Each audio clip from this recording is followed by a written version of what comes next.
Welcome, Internet. Hello, my name is Chris Reynolds. I'm a developer advocate here at Pantheon. And today I'm joined by Mr. Danny Pfeiffer, one of our principal sales engineers here at Pantheon. And if you've talked to me personally on office hours, or talked to me personally in other contexts, you might know that I'm a big fan of GitHub Actions and using automation to solve problems. The fit today is Gary Newman because we're making friends with, or making electric friends and robots, and that's why I'm super excited to have Danny joining me today. But before we get ahead of myself, before I get ahead of myself, Danny, why don't you tell us a little bit about yourself, what you do at Pantheon, where you're located, how you got here. Yeah, thanks, Chris. I'm Danny Pfeiffer. I'm a sales engineer at Pantheon, as Chris said, and I've been with this team for about 3 years now. And prior to that, I actually ran an agency for about 12 or 13 years, and most of my Pantheon experience is really from that side of the fence as an agency owner servicing customers. I found Pantheon kind of by accident, actually, as I had a customer that left Acquia for Pantheon. It was an accidental discovery. I begrudgingly adopted Pantheon, ultimately fell in love with it, and that's kind of why I'm here today. I'm just outside of Denver, Colorado, in Littleton, and we're going to talk about GitHub Actions today. I'm going to show some of the tooling that I've put together based on touch points with partners and customers. A lot of the things that I've seen in the field that customers want to do but aren't sure how to implement. We're going to walk through that today and talk about how GitHub Actions is really, I hate to use the word, but like a force multiplier for custom upstreams, and really creates a robust solution for portfolio management with a lot of flexibility. We'll get into all that today. Chris, I don't know if you just wanted me to jump in now or if there's more on your end, but Yeah, no, I mean, I the only sort of preamble that I have is that, like, I know that you've built a number of actions that are sort of example actions that are tailored to managing a bunch of sites that are using custom upstreams. The word that I've used to describe what you showed me on various other calls is magic. So let's bring your screen up and you can sort of walk us through what you got. yeah, thanks. So I'm gonna assume at least a basic understanding of custom upstreams, but if you don't have, I'll lay a little bit of groundwork. Custom upstreams, it's a solution on Pantheon that basically lets us take a single code base. It lets us manage a portfolio of sites from a single code base that we manage in our version control tool of choice: GitHub, Bitbucket, GitLab, Azure, whatever. We're looking at GitHub today because it's probably one of the most commonly used, really well supported tools, but we're also going to look at Bitbucket. Any of the stuff, or at least most of the stuff we're going to look at today, we could do with any of those CI providers. And so this repository, this is a WordPress site that I'm running. It's an upstream code base, and it drives a bunch of sites that I have in a demo organization. And so I'll show you real quick what this looks like. I have a bunch of upstreams in my organization. Specifically, we're going to be looking at this one that says WordPress State WP Standard. This is kind of representing what an organization might look like that supports multiple state agencies within a state, something like that. And this corresponds to these sites that we'll be looking at today. These are sites that I've spun up that are all running the upstream we talked about. I'm using Pantheon tags to control some of the deployment strategy we'll be talking about today. And the main thing I want to point out is that we have a lot of flexibility on how we deploy code across the portfolio with GitHub Actions, and really terminus behind the scenes in our GitHub action. And to give you a teaser of what this looks like, I'm going to click over to the Actions tab. This is the list of GitHub actions that I have defined for this project. We won't go through all of them today, but as a for instance, if I had some code ready and I want to deploy it, I might not really want to deploy it in bulk to all the sites. This is one of the advantages custom upstreams has over something like a WordPress multisite or a Drupal multisite. We have really granular control over deployment rollouts. And so in this case, I've got some code queued up. I'm ready to deploy it, but maybe I don't want to deploy it to all my sites. Maybe I want to be a little bit more targeted. And so I've written up a GitHub action that uses a workflow dispatch, and it takes some variables. The first thing it asks me here is, what do I want to deploy this code update to? And it defaults to all sites. And so if I leave this at all, it's going to run a deployment in parallel to all of the sites running this upstream. But if I want to be a little bit more careful, I can deploy this just to sites with certain tags. So in this case, I'm going to say I'm going to deploy this code to a site I have that's tagged Canary to test out this code in the wild, see if there's any customer feedback before I deploy it in bulk to the rest. And there's a couple other flags here too that give me some optionality, really just kind of to illustrate what you can do all through GitHub without having to invoke Terminus manually or go to the dashboard. Do I want to create a backup ahead of deploy? Do I want to notify a Slack channel? I'll just click yes on both of these. We'll fire this off. This will run an action. It'll update the specific site that I have tagged Canary. It'll post some updates to Slack. Later, we can come back and do this in bulk, and we'll see it run in parallel. But I'll kick this off here. This will invoke the GitHub action. If I look at the actions list I have in whole, you'll see some of the actions I ran coming up to this just as tests. So this action will come into the queue in just a second. It'll start processing. We can click over to the Pantheon site, and we can go look at what's happening there. Did I not kick this off? Maybe I forgot to click. Let's try this again. Canary. Let's just leave it at no, so it runs quick. Run workflow. See if this invokes in just a second. While that comes, and you said it deploys in parallel. So if you have a bunch of different sites that use that upstream, they're all going to sort of simultaneously get updated at this with the workflow. That's right. And let me look at that actually real quick. If we go into this code, the thing I want to show as far as parallelism is concerned, on this GitHub workflow, we'll look at this workflow real quick. Deploy dev. Operationally behind the scenes, this is really doing some Terminus commands to get a list. So this is getting me a list of sites in my organization running this upstream that match the tag that I asked for. And it's passing that list of sites in parallel in jobs of 100 at a time to a specific script that actually handles the Terminus upstream update supply command, cache clear, and some other stuff. So this is the actual script that gets executed in parallel for however many sites I have. It executes a script that I've put in here just for organizational purposes, this shell script. This walks through a few things, puts together my Slack messaging, puts together the it checks these flags, like if I set it to notify or not. So maybe I don't want to notify Slack, maybe I do, depending on the nature of the activity. Checks if my backup flag is set to true or not, creates a backup if so. And so that's this script that we're looking at right now is what executes in parallel for all of those sites. So even if you had 100 sites, each of them takes 5 minutes to deploy. That total deploy time across the entire portfolio is going to be 5 minutes. And so on the Slack channel, so let me go back to the action. I think this kicked off while I wasn't watching it. So this is running in the background, deploy to dev. This corresponds to this site that we're looking at. And if we look in the workflows tab, we'll see some things happened. We had the upstream updates get applied. Cache clear is about to trigger, hasn't yet started. And I think I told it not to notify me in Slack. But if I had Slack notifications turned on, this is a testing Slack channel I have where all of that activity, if I put notify to yes in that flag, it pushes through here. And these are some examples of some testing deployments I ran through. It shows you kind of the nature of the messaging that comes through when I've deployed to live or when I've deployed to test. And we'll look at this again when we run a bigger deployment in parallel. But at a high level, that's what we're going to be looking at today. These various instances. There's some other things around pull requests we'll get into as well, and branch-based environments for testing features on lower environments on a site-by-site basis. There's a lot we'll get into, but at a high level, this kind of sets the stage for what we're going to talk about as far as how GitHub Actions really extends what we can do with custom upstreams. Yeah, so let's take a step backwards a bit. Normally, applying upstream updates uses a model that kind of looks like this. We push a change to the upstream. You can push those, apply those changes out to each site individually. You've got a little button that will pull down the changes that I might have made to the upstream repository, and then. But what you're talking about is something more like this.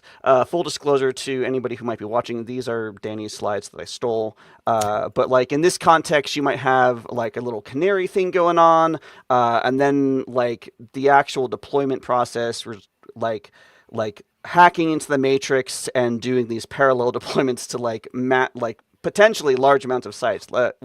Yeah. Yeah. What do you?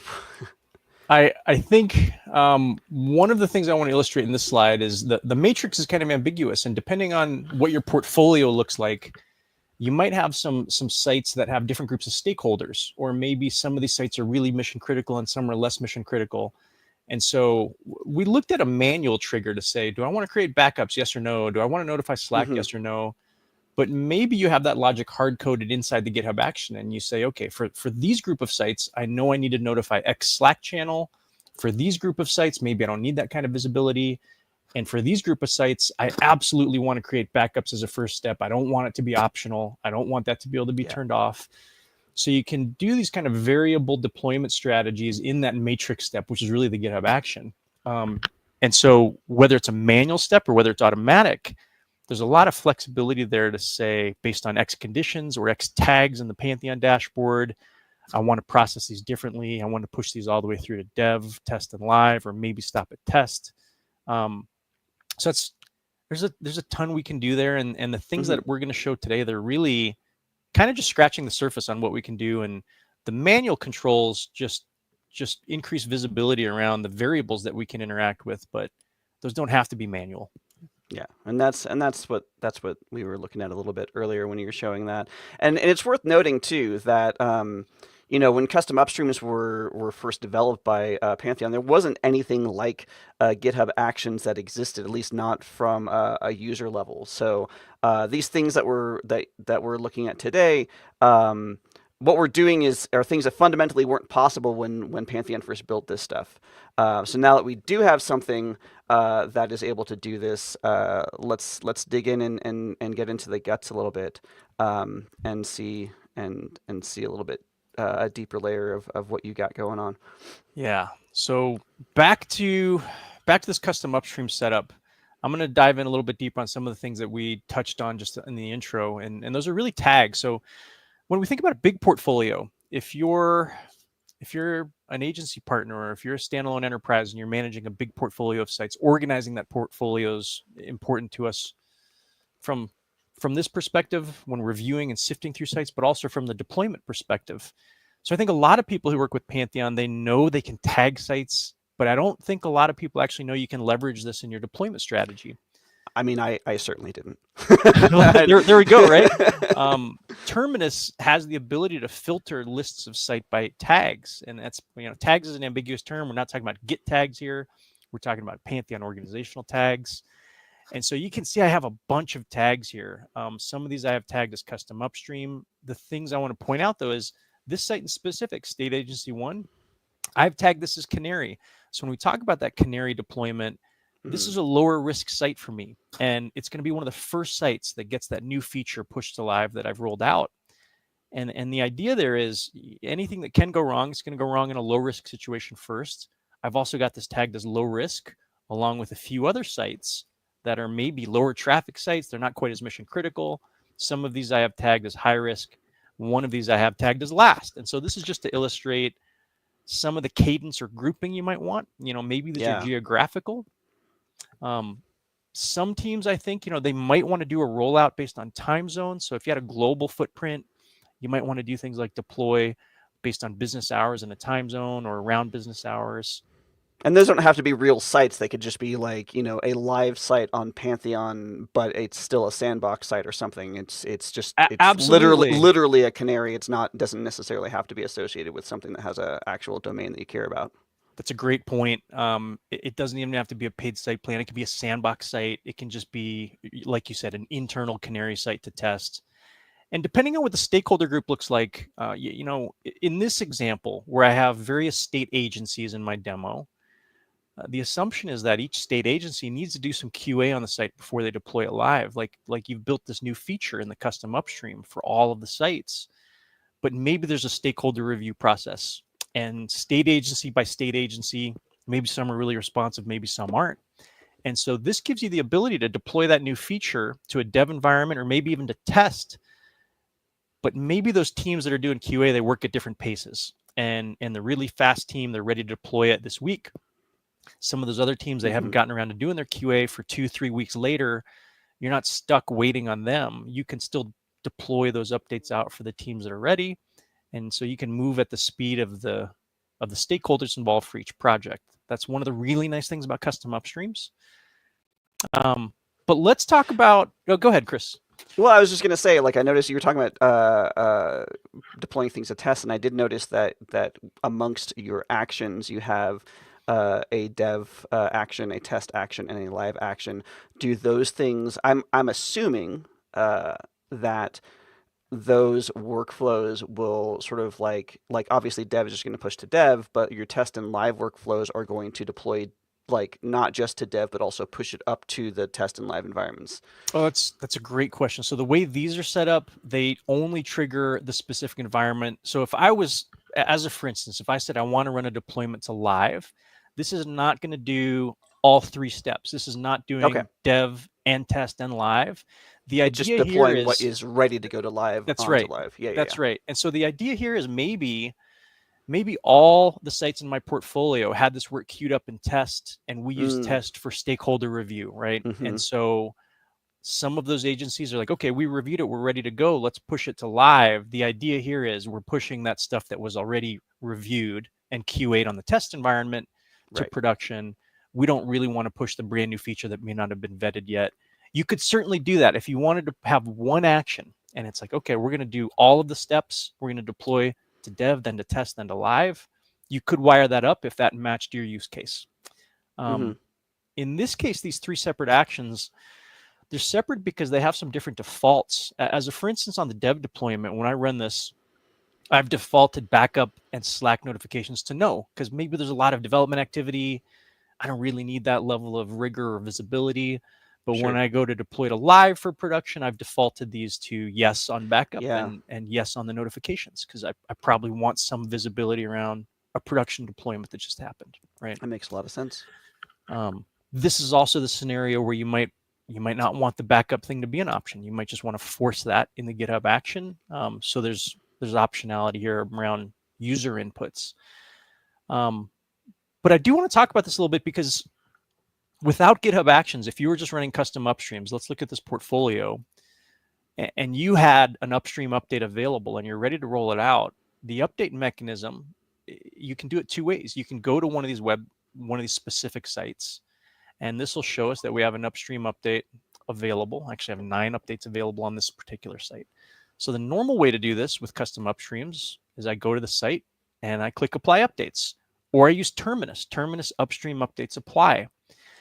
And so a lot of teams are leveraging Terminus in a local workflow, and maybe they have a shell script locally that parses a text file or something, and it does a lot of the stuff that we're talking about manually on their command line. And so almost any of that work we can take and we can put it in GitHub Actions. In fact, that's how the GitHub action that we're looking at today, it started from a set of shell scripts that were just run from my desktop, and it made sense to move those to the cloud.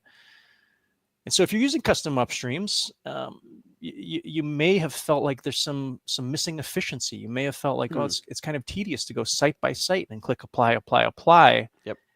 And that's really where GitHub Actions or Bitbucket come in. And I want to point out on this dev step, I have this as a manual trigger. So I've pushed new code to the upstream, some new feature, some new WordPress plugins, whatever it is.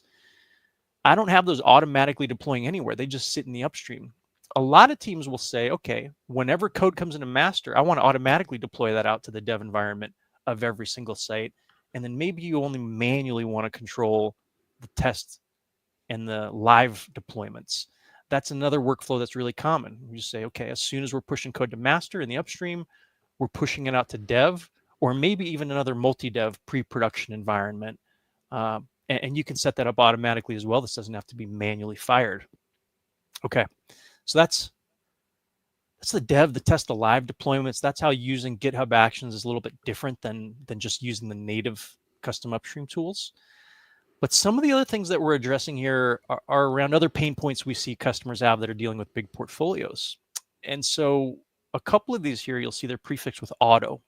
This one says auto, deploy PR to Pantheon Canary multi-dev, or auto remote branch push. And so these handle scenarios where you're like, okay, we have a custom upstream. And if you know about custom upstreams, you know it's a specific branch that's mapped. So when I look at this site, and this site says there's 9 updates available, it's looking at the main branch of my upstream specifically. If I have a feature branch or if I'm working on pull requests, these downstream sites don't inherently have visibility into that feature work. And so this is a common scenario. We see teams are like, we have some new features we want to test. We're not really ready to merge that into master or main. We But want you to keep want to that. test it somewhere. That's exactly right. And so that, if we're dealing with multi-site, that becomes a little bit of a challenge because you've got this monolithic code base and you're inherently going to be testing that across all the sites. And maybe you want that to be a little bit more compartmentalized. And so we could do that with custom upstreams. It's not immediately obvious how, but let's talk through this. In this case, if I look at my pull request tab, I have an open pull request, and part of the automation that happens in my GitHub Actions here is we're automatically creating a multi-dev environment on that site that I tag Canary, and we're pushing this code to that multi-dev environment, and the GitHub action is adding a convenience link right here to that PR environment. You can see in the bottom left, this is PR9. So it's prefixed by the PR number. As we can see up here, this is pull request 9. Every time I push code or make changes to this pull request, that code gets pushed through to the multi-dev environment, so it's always in sync. And so this does a couple things for us. One, anybody that wants to do a code review on this pull request, they can also go do a functional review. They can go look at the site that's running the code in this pull request. So you got a couple things you can sign off on. And it also gives us that way to test this pre-production feature without impacting any of the other sites or without clogging up our deployment pipeline, since this lives in a separate multi-dev, and it's not really causing us any backlog of deployments because we have some unfinished work in the queue, right? Something like that. That's a pull request, but we can also, some teams are like, well, we don't really use pull requests, but we do use a lot of feature branches, and we'd like that same idea. And so that's easy to accommodate as well. So the other GitHub action here that's auto, it says auto remote branch push. And so in this case, I want to go back and look at the code in the repository I have. I'm going to go look at the branch that I created. I created a branch called mdnav. And if I look at the commits here, I'll go look at one of these commits. And one of the things that I'll point out is anytime a commit comes into this branch, a similar thing happens. This GitHub action, it's seeing that a commit came to a branch. In this case, it's prefixed with MD, which is my trigger. And it's going to create a multi-dev environment on my Canary site or set of Canary sites if you have multiple tags. And it gives me a link right here to that environment. So this is automatically pushing to. I was gonna ask, like, where is this stuff going? This is looking for that Canary tag in your case. That's exactly right. So let's look at that. This code's pretty straightforward. So if we want to look at that, let's go to GitHub. We'll go into the workflows folder. And in this case, we're talking about deploy branch. And so in this workflow file, this is the operative line here that I was talking about, right? I'm triggering this on pushes to branches prefixed with MD. And for me, that's just because I don't necessarily need a multi-dev for every single branch I ever create. And so that's an easy way for me to identify just by naming convention. I want to create a multi-dev environment anytime I push code to a branch with that prefix. This could be any branch you want. This could just be asterisk, and you'd create that multi-dev on a push to any branch. But if you want to constrain that a little bit, it looks something like that, right? Behind the scenes, what happens here, and I don't know, you can reel me in if we want to stay away from getting too far in the weeds. But when we think about a downstream, okay, when we think about a downstream site, in fact, let me pull up. Do I have state agency 1? This is my Canary site. And so this site in the multi-dev tab, we'll see a couple things, right? We'll see this environment we just talked about, the mdnav, a bunch of PR environments. And the way this works is when I create that branch in my upstream, it's a separate repository. It's basically just going to create that branch and push code to it on this site repository. And if we look at this code, let's go into scripts, multi-dev deploy. The thing to keep in mind here is, where am I looking? I should have had this ready. Build env create. This is the command in Terminus that's going to create the multi-dev environment, or just it'll push to it if it already exists. But if it doesn't exist yet, it's going to create it first. It's going to clear cache, and this is what's happening in our multi-dev deployment. The PR deployment is very similar. Is that build command? I can't remember if that build command is there's a build tools plugin, There isn't is a there? build tools plugin, Is and we that is don't. that where that build command comes from, or is that a native in I Terminus? think it's Just a native. Let's look it up. I'm Let's getting look it really up weedy here. here. Yeah, command directory. I think it's just one of the standard env creates. Maybe you're right. Maybe it's part of the build tools package. I should have looked at that. Where was I? Test deploy. Yeah, I env. thought anything with the build prefix did come from build tools. That was sort of, but that, I mean, it's a good thing because I was seeing a lot Oh, of parallels with the way that the build tools plugin and workflow sort of works, but you're kind of doing it in like a slightly different way. Um, yeah. Build tools is it's a project that predates GitHub Actions, and it originally relied on Circle CI plus GitHub and some other things. And you can still create a build tools project. A lot of times it's unnecessary, but it's my opinion on build tools. It is a great reference point to see what you can do. You may not need all of it. It does a bunch of stuff with BHAT tests, and it does a bunch of stuff mm-hmm. with VRT through backstop. And so it's a really great reference example. And I encourage people to Yeah. spin up build tools projects just to see what you can do. But a lot of times you don't need all of that. I'm terrible at multitasking. I was trying to pull up this multi-deploy script. Yeah, build the env create. You're right. I'm sorry. Build. You caught something I didn't while we were scanning through Well, that. Paul from the chat has said that it's not documented, but he says it doesn't actually require the build tools plugin. So that's good to know. Okay, that's a good note for the Yeah. docs team to get that documented if Yeah, that's currently that would be me. undocumented, Okay. right? Sorry, Chris. So that's kind of an illustration, and this is not an official like Pantheon supported repository. This is a personal repository that I put together because I think it's helpful just to see kind of the art of the possible, what you can do with some of these things. The pull request workflow, the multi-dev workflow, you probably don't use those both. You're probably one or the other, but they're both in this repo for you to access and see if you So want to. the thing that really interests me, being a nerd about GitHub Actions, is I think I discovered workflow dispatch, I don't know, maybe a year ago, and Yeah. that was just, hey, I can trigger this thing manually, and that is. But you've got workflow dispatch with like actual options and drop downs and menus, and that is part of the magic. When I first saw you demo this, that I was like, how is that even possible, and how did Danny figure that out? Can we look at the specific like parameters that you have in your GitHub Action workflow dispatch? Yeah, Just because absolutely. I'm super like I that is like one of the most exciting things for me. Yeah. Let's look at one more thing and then we'll jump into it. Yeah. Because I realized I never talked about this one, but the custom Oh, upstream sure. repository, we're going to look at those parameters and the manual workflow dispatch options. But this custom upstream GitHub repo, the idea here really is teams that are working on this repo, they're in GitHub. They're in here a lot. And so Yeah. instead of going to Pantheon and changing context and clicking buttons, they can really just manage everything here.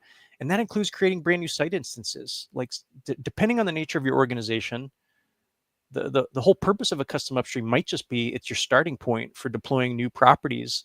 And that's another thing that we can pull into the GitHub Action side. So this create new site instance, I'm bringing this up because this has a lot of these variables on the input side. Mm-hmm. And so if I want to create a new site, I don't have to go to the Pantheon dashboard either. I can do that from GitHub Actions. In this case, what region do I want the site in? Do I want to notify the Slack channel? Let's call this, let's just go 12, media site, 12, whatever. This is fine. This is fine. This is the machine name, and then this is the user-friendly label. We'll run this workflow. This will run in the background. We'll come back and look at it. In the meantime, let's look at that workflow dispatch. So the workflow dispatch, it's, as Chris said, it's a manual way to basically set a GitHub action off to do whatever you want. And in the case of these deployments, these workflow dispatch can take user inputs. And so you'll see this workflow dispatch definition, and then you'll see a set of inputs. Pantheon tag, we default that to all. And then these other ones are actually select boxes or predefined choices. So you can have a free-form text input for something like a user entering a tag, or you could define that as well. Or you can go with something like predefined choices for things like backups Mm. or notifications. So when you define these here in the workflow dispatch, these are available. You can call them here, GitHub events inputs. I set these to a variable to use later in the shell scripts. So these are available to the environment. However, I need to use them subsequently. So it's pretty simple. And Yeah. we'll talk in a minute how this stuff kind of maps to Bitbucket pipelines. I have an example of that we'll look at too. Yeah, I mean, I was just going to say, just from the perspective of having written GitHub Actions for other projects and for reuse, those inputs are basically identical to the type of inputs that your action.yaml file in your GitHub Action would have, so yeah, I mean it's very familiar territory if you're doing stuff with GitHub Actions. That's cool. Thank you uh, for showing that and for entertaining me because that's a personal thing that Absolutely. I Yeah. really Yeah. want to just like And start using myself.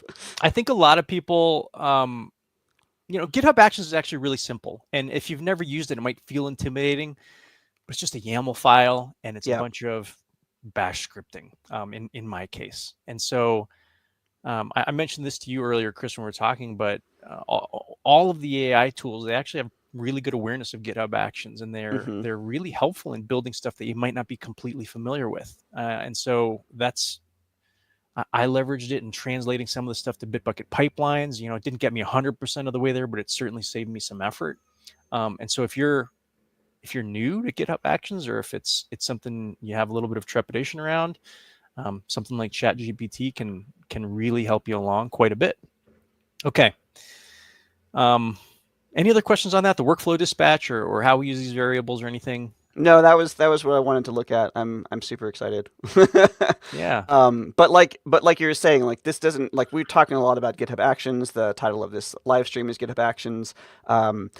This GitHub Actions is the implementation that we are looking at right now, but maybe a segue. That doesn't necessarily mean that that is the only thing that you can apply these sort of workflows to whatever Hmm. platform you happen to be using, Bitbucket, GitLab, whatever. Yeah. So I'm back here at my giant list of all of the custom upstreams I have for various Hmm. purposes. And down here, we see I have another one. I created a WordPress standard custom upstream. This one's on Bitbucket. And so we're doing a lot of the same stuff, but in the context of Bitbucket. And we won't spend quite as much time here, but I do want to show you can accomplish a lot of the same things. Before we do that, let me just go over. I just wanted to point out we kicked off that site creation in the GitHub action, Hmm. and this is the Slack notification that comes through. Created my new site. When the site creation is complete, it gives me a link directly to the dashboard for that site if I want to go look around. So again, that's all platform interaction without actually having to go visit Pantheon for the most part. And there's Slack notifications that requires like you need to build like a webhook or something, and then Slack is listening for that webhook. That's right. So in Slack, you can build a workflow, and it gives you a Yeah. webhook URL, and you can basically just push whatever text you want through. These can be very structured, or they can be very basic. The one that I have is very basic, and I just push some formatted text and some icons through for visibility. But in a real life scenario, you might have different channels for these different kind of Yeah. notifications. If it's a QA team that needs to review it versus engineers that need to review it or something like that. Okay, so let's get back to the topic at hand, which was really looking at a Bitbucket implementation. So the idea is the same: custom upstream code base, single code base to manage, deploys to a bunch of sites. Let's go back to my site list, and I'm going to filter this down. Use my tags here. So it's a little bit of a smaller portfolio here, but this is the portfolio of sites I have that are running off the Bitbucket upstream. And if we go over to one of my other tab groups, this is the Bitbucket repository where I have these pipelines running. And so pipelines are a little bit different than GitHub Actions, and we can't do everything the exact same way. But what I'll point out here is real quick, all of the pipeline stuff that we want to use is defined in one file in Bitbucket. So there's a single file called Bitbucket pipelines. It's a YAML file. It looks pretty similar to the GitHub Actions, but it's structured a little bit differently. And we can still do some of these same things like take user inputs. In Bitbucket, these are defined as variables. And we'll look at how this translates when I actually want to fire off this workflow. But there's a few things defined here. Deploy to dev, deploy to test, deploy to live. These are all defined in the same file. On the GitHub side, we looked at these as different files. I kind of like that for segregation. We still reference individual scripts here. So if we look at these, this has the same terminus command to get me the list filtered by tag, and it's still executing a shell script in parallel for all of these requests. So if I go back, I do have a scripts directory. And so we still have segmentation of these individual scripts. These are a little bit easier to share out and whatnot. But when we talk about actually deploying these out, in Bitbucket, there's a pipelines tab. If we go to pipelines, there's a button up here to click run pipeline. And so some of your Bitbucket pipelines, they might be automatic. They might just happen on push, but we're talking about manual ones today. So if I click run pipeline, in Bitbucket, I first have to pick the branch. So this is kind of nice if you're testing some Bitbucket pipelines in a branch other than main or master. You can pick. I don't have any defined in this case, but you could pick which branch you want to run that pipeline based on, and then which pipeline do I want to run? Do I want to deploy sites to dev, test, or live? We'll pick dev, and this is again very similar. Do I want to run this to a canary site, to all my sites? I'll run it to canary. Before I do that, let me go check and see if see which of my sites is tagged canary. Canary, WP1. WP1 has some updates. We'll go ahead and kick that off and see what happens. I'll click run. This will process in the background just like a GitHub action would. While this runs, there's a couple things I want to point out that may be helpful. When we talk about the Bitbucket pipeline, I'm using a build tools image here. And you don't have to. You can use a standard Ubuntu image or anything you want. This Pantheon maintained build tools image, it has Terminus pre-baked. It has all the PHP versions and all the dependencies I know I would need for a WordPress or a Drupal site. And so I have commented out here a library. If you need different versions of PHP, there's different upstream images to support whatever you need. And that's in that comment right there. That's how it works with Bitbucket pipelines. Pretty similar. It's not quite the exact same, but we can do very similar in GitLab CI as well as Azure DevOps. Really, at the end of the day, it's all just firing off Terminus commands and interacting with a few repository variables like my organization UUID, a Terminus token. Those are things we haven't really looked at, but those are things that you need to define so that the action or the pipeline can interact with Pantheon.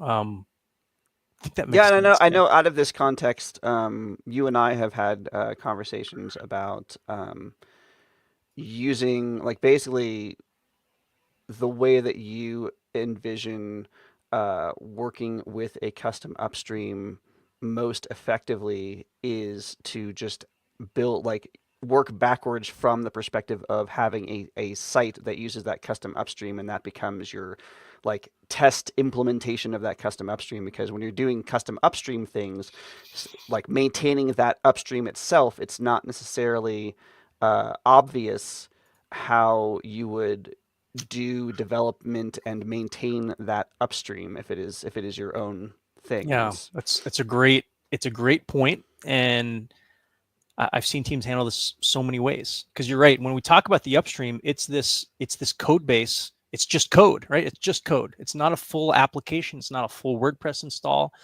And so the question is, like, well, where do you work on this code base? Where am I installing plugins? Where am I testing? How do I test? How do I see the thing that I'm changing? Yeah, that's right. And so there's a lot, depending on who you talk to. Somebody will say, oh, well, the idea is you want to have a sandbox site or a representative site or an authoritative site. That we don't have standardized terminology here, but I'll say this code base, it should map one-to-one to an authoritative site that runs this code base, not a downstream site, but a top level site that basically is the authoritative upstream code base. There's a couple ways to do this. Some teams, they'll say, okay, I'm going to just have a local clone. I'm going to run this on Lando or DDev or whatever.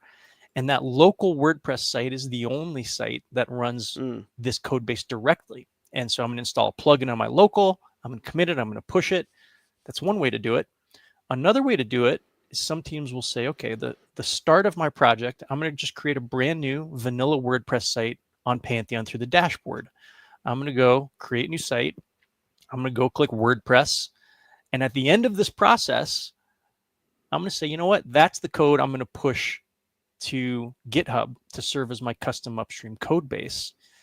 That's another option. And so some teams like that because they'll say, okay, well, I can maintain that site on Pantheon. Maybe I can run Autopilot on that one site. I can have collaborators install plugins. And then whenever I'm ready to package that up and push it to my upstream code base, you push it to GitHub, or that's automated or whatever. A lot of ways to do that, a lot of ways to handle that scenario. But it is a little bit of a gap in kind of the documentation or process. And custom upstreams as a whole, Chris, what I find is it's an incredible toolkit. And we talk about one way to use it in our documentation. We have a suggested implementation, but there's a ton of options. There's a million ways you can use custom upstreams. Setting up that authoritative site or how you manage that is one part of that conversation. You could do it a few different ways. I've been sitting here looking at this screen for no reason, but that's a great question. The authoritative site, the representative site, whatever we want to do it, the site that runs this code base directly, that's not a downstream site. That is kind of a missing part of the conversation, and it's an important one. I'm glad we talked about it here today. Yeah, I mean, I think that at least from the perspective of being able to see the effects of what your changes are, like a lot of the automated stuff from pull requests or from branches, I think that gets you a lot closer to being able to, like if we were looking at that site as like a true canary or development site that wasn't attached to anything that was live that you cared about, I think that that's a potential way of working with that sort of stuff, which is pretty cool. Let's get into maybe some hairy little gap things, because one of the things that I was thinking about as you were showing things is like, wow, especially when we're doing like deployments to dev or deployments to test or deployments to live or like testing those things, I'm thinking, oh, well, like, what about Autopilot or VRT? We're talking about multisite, and I know we all we've had conversations about multisite and Autopilot and the complexities there. I do see a potential for maybe not integrating Autopilot directly into these sorts of actions, but at least integrating some level of visual regression testing as part of those workflows. Yeah, there's and this is another great reference to the build tools image. Like if you want to look at implementing something like backstop.js based VRT in your workflows, the build tools image, if you just want to start a project on that just to see how that works, that's one option. But what's really interesting too is custom upstreams are not inherently incompatible with Autopilot, and they can actually work really well, but there are some important considerations. And one of the things when we think about WordPress, if I was thinking about one of these downstream sites, if I wanted to enable Autopilot on one of these downstream sites, in fact, let's look. We're living on the edge a little bit here. let me find live demos. Let's go to the Autopilot configuration screen, and I have a site. Let's look at a WordPress site I have, and this will just help me be a little less hand wavy. So in WordPress, if I'm configuring Autopilot, there's some scopes, and one of these is upstream. And so imagine I'm on a downstream site and I have turned off plugin and theme scope. Upstream, if I'm running a standard vanilla WordPress site on Pantheon, that upstream means Pantheon's WordPress upstream. So you're going to get WordPress core updates, any platform updates. But if you're running a custom upstream, this means your custom upstream code base. And so Autopilot, just imagine if you're updating your single upstream code base and you want all the downstream sites to get those updates automatically, you want them to perform VRT, this kind of achieves that. But there are some gotchas. If I'm running Autopilot on my downstream site, if I'm running this weekly, let's just say I'm running this every Thursday. What's going to happen is every Thursday, whether I like it or not, this site is going to pull in any updates that are sitting in main or master in my upstream. And so it's an automated deployment tool that's also going to run VRT to check it. But the implication is if there's new code sitting in your upstream, it's going to get applied to the site that's running Autopilot. Some teams use that to their advantage. They're like, okay, this is our deployment tool. This is the deployment tool, and we're going to manage Autopilot on different cadences for different groups of sites or something like that. So it certainly has the potential to work together, but it does introduce some complexities and some implications. In this use case, just to bring this full circle, some teams, that authoritative site that we talked about, like if you have a site on Pantheon that is running what you're calling your authoritative code base, maybe they're running Autopilot on that specific site with all of these scopes turned on. And so their custom upstream site, it's getting all the plugin updates, it's getting the theme updates, it's getting WordPress core updates by virtue of Autopilot, and it's just affecting that upstream code base. And then every downstream site is pulling that already updated code from the upstream, right? And so a lot of ways you can kind of cobble this together. And when we talk about custom upstreams with Autopilot, it's not inherently incompatible. It is just, you got to be careful. You got to understand it. You have to understand those implications. Now, you kind of talked about some other things too. We talked about multi-site a little bit. Autopilot still doesn't work with multi-site. And so that's a constraint around Autopilot usage. All the mixing and matching. Custom upstreams, to come back to custom upstreams, you can have a multi-site that is your custom upstream. So maybe your model is like you deploy a bunch of multi-sites for various customers, and you want a custom upstream that's your multi-site image, and you can do that. So a custom upstream, it can be a multi-site. So you might have 50 different multi-site site plans on Pantheon running your custom upstream. That's compatible as well. I'm trying to think if I answered your questions there, Chris, or if I missed anything, but I think we got them. Yeah, I think we hit all the things that I rambled about.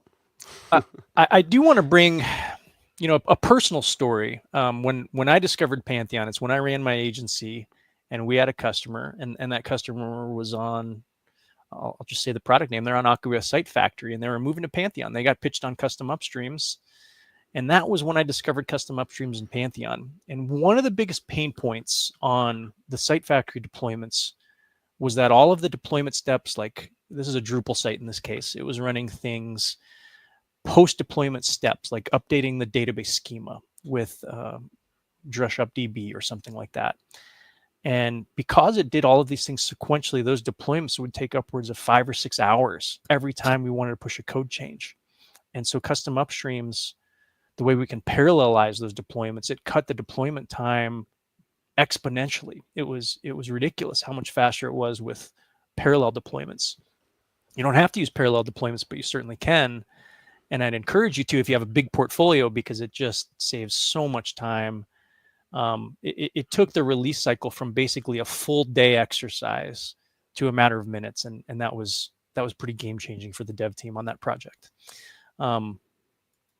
There's a lot of other things, when we didn't spend a lot of time today talking about the kind of reasons multi-site, a WordPress multi-site is a little bit risky, but if anybody's built on WordPress multi-site, there's kind of scary deployment moments. It's a high risk monolithic deployment, and you're like, okay, it's production deployment day. We have 100 sites running on this multi-site. Fingers crossed. We hope it all works well. Or another issue is, maybe one of the sites on that instance really got hammered on one day, and it brought down all of the sites in that multi-site instance. I'm not saying this to poo-poo WordPress multi-site. It is a really great solution sometimes, but not all the time. And so when you think about the profile of your project, and like that, does one of my sites need, really high resourcing, and the rest of the sites are not really that intensive, or you think about deployment risks, custom upstreams can mitigate a lot of that depending on your use case. Multi-site, again, though, I'm a fan of multi-sites, and I think for a lot of use cases they're great, but they definitely have drawbacks, and we can work around them with custom upstreams in those cases. I mean, I love WordPress multi-site. I've used WordPress multi-site since before it was integrated into WordPress core, when it was a spin-off fork of core WordPress. Yeah. And back then, even there were, I remember some of my favorite blog posts were about, why you don't want to use WordPress multi-site for things. And it's true, because like it's not the tool for every for every scenario. And since Pantheon and custom upstreams and digging into that stuff, the thing that I've said here, I've said elsewhere, is that multisite is the right tool for the job when things like when the single database is a feature, not a bug. When you want to be able to pull content from across Hmm. sites, when you want to be able to maybe share users across sites, those are cases when multi-site is the right thing. But when you care about like data governance or governance around users having like access to things, like even if you're like each site is a separate site and there's not necessarily going to be crossover between the users on site A and site B, but Yeah. they still share a database. And if you want to have more governance around where that data is located, then upstreams is a better solution. And I think what you've shown today is a really cool and fun for me. I don't know. It's fun. I hope it's fun for our developers. Way of simplifying managing like a fleet of sites with custom upstreams. Just and being able to deploy things to like a bunch of things all at once and Yeah. managing things that way. Yeah. Yeah. I think the more visibility we can get around, CI/CD integrations with custom upstreams, the better, because it's a great tool out of the box, but the efficiencies around deployment strategies we definitely see some huge benefits when you integrate something like GitHub Actions. Yeah, and I will ask you for your links to your GitHub repositories and your Bitbucket repositories so that I can share them in the comments under this video for future people coming seeing this, and I'll drop them in community Slack and just share them around so that the folks can take a look Absolutely. at what you've done. Yeah. I don't think I have anything else. Well, awesome. So I have a couple questions that I wrote down a while ago, and as we're sort of wrapping up, let's just hit them. Uh, for you, what do you feel like the biggest benefit of is for automating these sorts of workflows and processes? We've talked Yeah. about it a little bit, but if you were to summarize it in a couple sentences, what would you say? I'd say the biggest benefit to me is that it really brings the web ops idea full circle, and it makes it easy to involve the rest of the web team automatically. So I don't want to live on an island as a developer and nag people to check out my code or go say, hey, go look at this thing. When that's all automated, all I have to do is push code or click a button, and then all of the other things happen, right? And so when communication and notifications and visibility is automatic, it's really easy for everybody to be on the same page. So the whole notion of velocity and speed of delivery, everything goes up. We deliver features faster. We don't have to scramble around to find people. Process is baked in, and there's no deviation from one push to the next how things are handled. And so those things, I think, efficiency, consistency, and visibility, those are huge. And those are some of the things that we add into the mix with something like GitHub Actions that might have to be manual steps otherwise. Yeah, yeah, awesome. Um, And then last, can I steal your code? And what sorts of things would I need to change to adapt what you've written to things that I would be working on? Yeah, that's first. Yes, absolutely. Steal my code all you want. The caveat here is I'm maybe not the greatest programmer, so look at what you want and make it better when you take it to adopt it or adapt it. But I forgot what the second question was. After, could you steal my code? What are the things that you would need that I Uh, would need to change to adapt it to like my own workflow or my own organization? Yeah, so this is largely templated, so you really just have to plug in some different variables. And so if I look Okay. at the settings for this repository, one of the things you'll have to be familiar with is secrets and variables. And so, oh yeah, thanks, Chris. Um, Secrets and variables for your actions in this case. These are documented in the repository, and I'll send you links to these as well. But basically, the automation needs to know your organization. If you're using something like Slack, it needs to know that Slack webhook. SSH config, you may or may not need this depending on if you're interacting with Pantheon via SSH, machine token, upstream UUID. Um, these are again commented in line. We have a kind of a sample repository too that talks about GitHub Actions, and on Bitbucket it's very similar. Um, But that's but awesome that you're just I mean obviously you could easily just add these in. Like obviously like the machine token, the SSH key, anything like that would be in secrets, but also just standardizing the use of secrets in the GitHub repository or Bitbucket repository, and using that as a single place to just store all the things, so that like you can just reuse the templates across multiple different things. I think that's really smart. Yeah, absolutely. And so, these are all site-specific variables, but there are the notion of organizational-wide variables and things like that. But the idea is it is absolutely portable. You take that code, you put it in a new project. As long as you've set up the variables, the actions looking for, all of those things connect and should just work right. And I also want to point out one other thing, which is that the benefit of GitHub Actions, I know we're talking about custom upstreams today, but a lot of the stuff can be leveraged on just a standard WordPress site. So if we want to look, this is a site that is not a custom upstream site, but it still does a lot of the stuff that we talked about, right? Like pull requests, creating multi-dev automatically. Right. So in this case, we get a link, all of that same kind of stuff, but in a single site context, we can still have in GitHub Actions. And so for teams that maybe are very, very familiar with GitHub, but maybe less familiar with Pantheon, this provides an easy interface for them to do whatever they need to do as far as interacting with GitHub Actions. In this case, you can see I've kind of prefixed these. It has a lot more automatic stuff than the custom upstream case, where we want to be a little bit more particular about which sites get updated. In the single site context, there's no ambiguity. We know which site's getting updated. And so we can kind of make more automatic than maybe in the custom upstream context. I'll share this out as well in case you're interested in using GitHub Actions in the single site context. Yeah, awesome. Well, thanks again, Danny, for joining us, and thanks everyone who might be watching now, or future people who are watching us in the past, time travelers. And we'll see you on the next time we do one of these, and we'll see you all on our Slack community office hours, and see you in Slack. And yeah, Thanks for for having me on, joining us. Chris. Appreciate it. Yep.